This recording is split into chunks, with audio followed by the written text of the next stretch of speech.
Manila, thousands of villagers in the southern Philippines spent their Christmas morning in emergency shelters as the region dealt with the aftermath of one of the deadliest storms this year. Tropical storm Tembin unleashed landslides and flash floods that left more than 230 people dead and scores missing, mostly in the hard-hit provinces of Lao del Norte and Lao del Sur and on the Zamboanga Peninsula. More than 200 people were killed in flash floods and landslides caused by Tropical Storm Tembin in the southern Philippines. Santa impersonators across the world have put on the iconic red suit and beard for another year of celebrations. The latest UN sanctions against North Korea are an act of war and tantamount to a complete economic blockade against the country, North Korea's foreign ministry said on Sunday. The FBI Deputy Director Andrew McCabe plans to retire next year, after months of criticism from Republicans in Congress and President Donald Trump. As Christmas approaches, volunteers in Colorado are preparing once again to field questions about Santa's annual trip across the globe. Rob Smart and his two sons returned to their farm with ululations from former workers 6 months after he was forced out by police during ex-President Robert Mugabe's reign. All the instruments are carved from pure frozen water, taken from lakes or rivers. More than 200 people were killed in flash floods and landslides caused by Tropical Storm Tembin in the southern Philippines. It strengthened into a typhoon with winds of 120 km per hour before blowing out to the South China Sea on Sunday.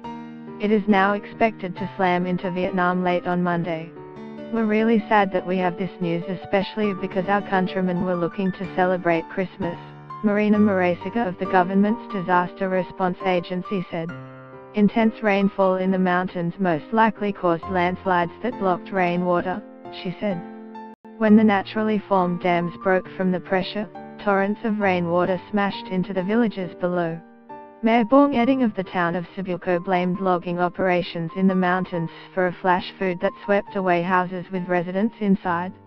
Marasiga asked the public to heed storm warnings and evacuation orders to avoid casualties.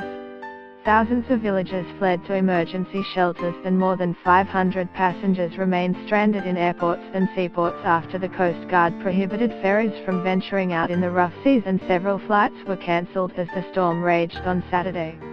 Get the latest news and updates emailed straight to your inbox. By submitting your email, you are agreeing to Fairfax Media's terms and conditions and privacy policy. Rescuers had already spent Christmas Eve searching for survivors.